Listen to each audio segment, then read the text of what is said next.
अच्छा, अगर मैं आपको बोलूं कि इंडिया का इंडिपेंडेंस डे 15 अगस्त की जगह 21 अक्टूबर को होना चाहिए तो आप मुझे पागल बुलाओगे। लेकिन मैं पागल नहीं हुआ हूँ, ना ही मैं आपको पागल बना रहा हूँ और ना ही मैं झूठ बोल रहा हूँ। तो क्या पॉइंट है मेरी इस बात का? 21 अक्टूबर कैसे इंडिया का इंडिपेंडेंस डे है, यही बात बताऊंगा मैं आज आपको इस वीडियो में। तो लास्ट तक देखना इस वीडियो को, क्योंकि आज बहुत सारे सच सामने आने वाले हैं और मैं चाहता हूँ आप कुछ भी मिस ना करो। तो शुरू करते हैं इस वीडियो को यहाँ से।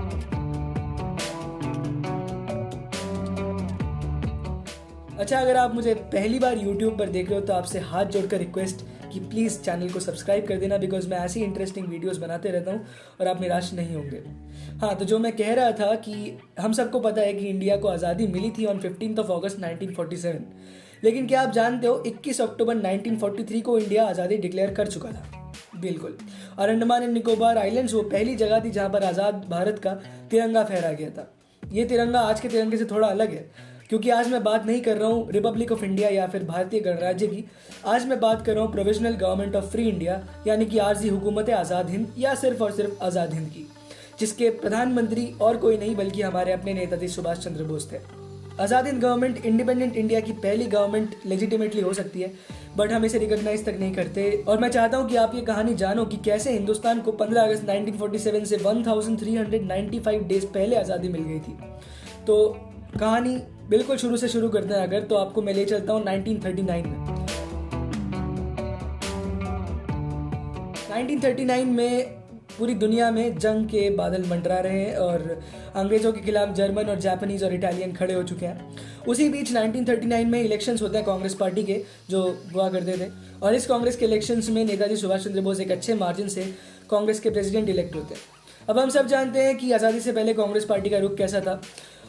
कांग्रेस पार्टी चाहती थी, मतलब कांग्रेस की जो हाई कमांड थी, नेहरू जी हो, गांधी जी हो, ये सब चाहते थे कि हम वर्ल्ड वॉर 1 की तरह, विश्व युद्ध 1 की तरह, विश्व युद्ध 2 में, वर्ल्ड वॉर 2 में भी अंग्रेज़ों का साथ दें। और अंग्रेज़ों को, जैसे आप समझ ही सकते हो, British India, British Raj was a part of the British Empire, और अंग्रेज़ों को अब चाहिए सैनिक, और सैनिक कहाँ से मिलेंगे? हिंदुस्तान से और बाकी सारी जगहों से।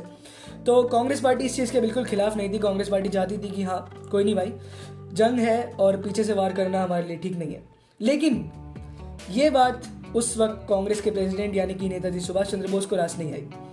उनकी हो गई झड़प कांग्रेस हाईकमांड से और उन्होंने बिल्कुल स्ट्रेट फॉरवर्डली अपनी पोस्ट से रिज़ाइन कर दिया कि मुझे नहीं चाहिए कांग्रेस की प्रेसिडेंसी, आप रखो अपने पास, और जब लोहा गर्म हो तभी उस पर वार करना चाहिए। बिल्कुल सही बात है।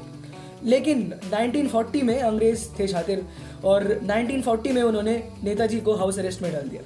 हाउस अरेस्ट क्या होती है? नज़र बंद कर दिया, घर में बंद कर दिया ऑलमोस्ट, कि तुम घर में तो फ्री हो अपने, लेकिन घर के बाहर नहीं जा सकते। और उनके घर के बाहर बहुत सारे पुलिसकर्मियों को खड़ा कर दिया और मौजूद तैनात कर दिया, और उनकी हर मूवमेंट पर नज़र रखना शुरू कर दिया उन्होंने। लेकिन नेताजी तो नेताजी हैं भाई। अपने कोलकाता के घर से गायब होकर नेताजी पहुंचते हैं झारखंड में गोमो में, अपने ही भतीजे के घर, डिस्गाइज में as Mohammad Ziauddin insurance agent. वहाँ से वो जाते हैं ट्रेन में पेशावर, पाकिस्तान में जो आज है, और वहाँ से पेशावर से जाते हैं वो काबुल एज जियाउद्दीन खान, एक गूंगा पठान बनकर। वहाँ से काबुल से इटालियन एम्बेसी से कांटेक्ट करके, जर्मन से कांटेक्ट करके पहुँचते हैं Berlin via Soviet Union as Orlando Mazzotta. तो आप समझ सकते हो, नेताजी सुभाष चंद्र बोस पहले बने मोहम्मद जियाउद्दीन से बने खान जियाउद्दीन खान, उसके बाद बने ओरलैंडो मात्सोता, और फाइनली जाकर वो 1942 में बर्लिन पहुँचे। बर्लिन जर्मनी की राजधानी थी, जहाँ पर जर्मनी ऑलरेडी डिक्लेयर कर चुका था ब्रिटेन पर जंग, तो दुश्मन का दुश्मन दोस्ती होता है। और वहाँ पर नेताजी मिले जर्मनी की हाई कमांड से, जर्मनी के बड़े बड़े लीडर्स थे और इंक्लूडिंग एडोल्फ हिटलर। और वहाँ पर उन्होंने 26 अगस्त 1942 को एक बटालियन रेस की, इंडियन POWs की, प्रिजनर्स ऑफ वॉर की, जिसका नाम था आज़ाद हिंद लीजन या फिर फ्रेरेज इन दिया वो जर्मन में। तो उसमें करीब 4500 इंडियन सोल्जर्स थे और इनका मेन मोटिव था कि ये जर्मन आर्मी के साथ ही लड़ेंगे, लेकिन इनका मेन काम होगा हिंदुस्तान की इंडिपेंडेंस की तरफ थ्रस्ट करना। लेकिन एक प्रॉब्लम थी कि जर्मनी इंडिया से बहुत दूर है, लेकिन on the other hand Japan भी वर्ल्ड वॉर 2 में लड़ रहा है और Japan almost north east India के 2 स्टेप पर खड़ा है और दस्तक दे रहा है ब्रिटिश इंडिया को, क्योंकि वो बर्मा तक पहुंच चुके थे, म्यांमार तक। तो हिटलर जो है वो नेताजी को सजेस्ट करते हैं कि ये आप एक काम करो, इधर से तो शायद काम बनेगा नहीं, तो आप सबमरीन से होकर सिंगापुर पहुँचिए। सिंगापुर पहुँचने के बाद जापानीज से कॉन्टैक्ट कीजिए और वहाँ पर जापानीज के साथ मिलकर आप हिंदुस्तान की आज़ादी के लिए लड़िए। सिंगापुर नेताजी पहुंचते हैं और वहाँ पर इंडियन नेशनल आर्मी यानी कि आज़ाद हिंद फौज जो ऑलरेडी बन रखी थी उसकी वो कमान संभालते हैं। और अब आज़ाद हिंद फौज जो बिल्कुल डिसऑर्गेनाइज थी उसको एक लीडर मिल जाता है जिसमें करीब 45,000 सोल्जर्स थे। और अब अलग अलग फ्रंट से इन सोल्जर्स को लाया गया था भारत की आज़ादी के लिए लड़ने के लिए। और फाइनली 21 अक्टूबर 1943 को provisional government of free India यानी कि आरजी हुकूमत आज़ाद हिंद को 18 देश रिकॉग्नाइज कर लेते हैं। 18 देश including Germany, Japan, Croatia, Thailand, Burma, Philippines, Italy etcetera etcetera. 18 देश आज़ाद हिंद को रिकॉग्नाइज कर लेते हैं as an independent sovereign entity. अब आज़ाद हिंद एक देश कैसे बना? मतलब देखो, देश डिक्लेयर करना बहुत आसान है। मैं अभी घर के अंदर एक झंडा लगा दूं और बोलूं कि आज से इसका नाम नंदन लैंड है, तो नंदन लैंड थोड़ी बन जाएगा जब तक उसको दूसरे देश मान्यता नहीं देते।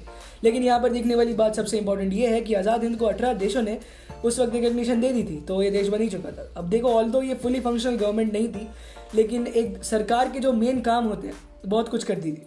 जैसे कि इसका अपना बैंक था, अपने बैंक नोट्स थे, इसकी अपनी आर्मी थी, अपना लीडर था, और इसका अपना रेडियो भी था, आज़ाद हिंद रेडियो का अगर आपने कभी नाम नहीं सुना तो। गांधी जी जो है हमारे, मतलब बापू, उनको फादर ऑफ द नेशन किसी और ने नहीं बल्कि नेताजी सुभाष चंद्र बोस ने ही पहली बार बुलाया था, वो भी आज़ाद हिंद रेडियो से। Azad Hind radio weekly Hindi, English, Bangla, Gujarati, Marathi, Urdu, Pashto, Punjabi इन भाषाओं में टेलीकास्ट किया करता था। इसका मेन जो कॉम्पिटिटर था वो था ऑल इंडिया रेडियो या फिर ब्रिटिश इंडियन रेडियो। इस गवर्नमेंट की अपनी ज़मीन थी, अपना आसमान था। और दिसंबर 1943 में अंडमान एंड निकोबार आइलैंड्स को रीनेम कर दिया गया था शहीद और स्वराज में, और उसका जो कमान सौंप दिया गया था इंडियन नेशनल आर्मी को, लेफ्टिनेंट कर्नल लोगनाथन को, if I am not pronouncing him wrong. तो 14 अप्रैल 1944 एक और इम्पॉर्टेंट डे था, बिकॉज उस दिन INA ने पहली बार मोइरांग में अपना तिरंगा होस्ट किया। मोइरांग, अगर आपको नहीं पता, मणिपुर में एक टाउन है और वो पहली जगह थी इंडियन मेन लैंड पर जहाँ पर आज़ादी घोषित कर दी गई थी और हिंदुस्तान का आज़ाद तिरंगा लहरा दिया गया था। लेकिन ये खुशी ज़्यादा दिन टिकी नहीं। क्यों? क्योंकि आप सब जानते हो वर्ल्ड वॉर 2 कैसे ख़त्म हुई। 30 मई 1945 को जर्मनी ने सरेंडर कर दिया और 15 अगस्त 1945 को जापान ने भी सरेंडर कर दिया। लेकिन आज़ाद हिंद फौज लड़ती रही अलग अलग जगहों पर। कई बार न्यूमेरिकल सुपीरियरिटी थी एलाइड्स के पास। और 18 अगस्त को नेताजी डिसअपियर हो जाते हैं एकदम से। कोई कहता है वो प्लेन क्रैश में मारे गए, कोई कहता है वो रशिया चले गए, कोई कहता है वो हिंदुस्तान में वापस आकर रहने लग गए थे। तो इसके ऊपर ज़्यादा बात नहीं करते, लेकिन 18 अगस्त 1945 को नेताजी डिसअपियर हो गए थे, जिसके साथ साथ 664 दिन की आज़ादी भी ख़त्म हो गई। और 18 अगस्त 1945 को Azad Hind government formally existence से बाहर चली गई और उसके बाद अंग्रेज़ वापस आ गए सरकार में। ये देखो आज़ाद हिंद के कुछ स्टैम्प्स, ये जर्मनी में बने हैं, कभी प्रिंट नहीं हुए लेकिन हो सकते थे अगर कहानी कुछ और होती तो। ये थी कहानी उस सरकार की जिसके बारे में ना हम जानते हैं, ना हमें किसी ने पढ़ाया है, और आज़ादी के बारे में तो हम बिल्कुल नहीं जानते थे। तो अगर आपसे अगली बार कोई पूछे कि हिंदुस्तान आज़ाद कब हुआ था तो क्या बताओगे? 15 अगस्त? नहीं, वही सही आंसर है। लेकिन एक बात याद रखना कि 15 अगस्त को हमें आज़ादी मिली थी, 21 अक्टूबर वाली आज़ादी हमने छीनी थी अंग्रेज़ों से, जो इसे इतना इंपॉर्टेंट बनाती है।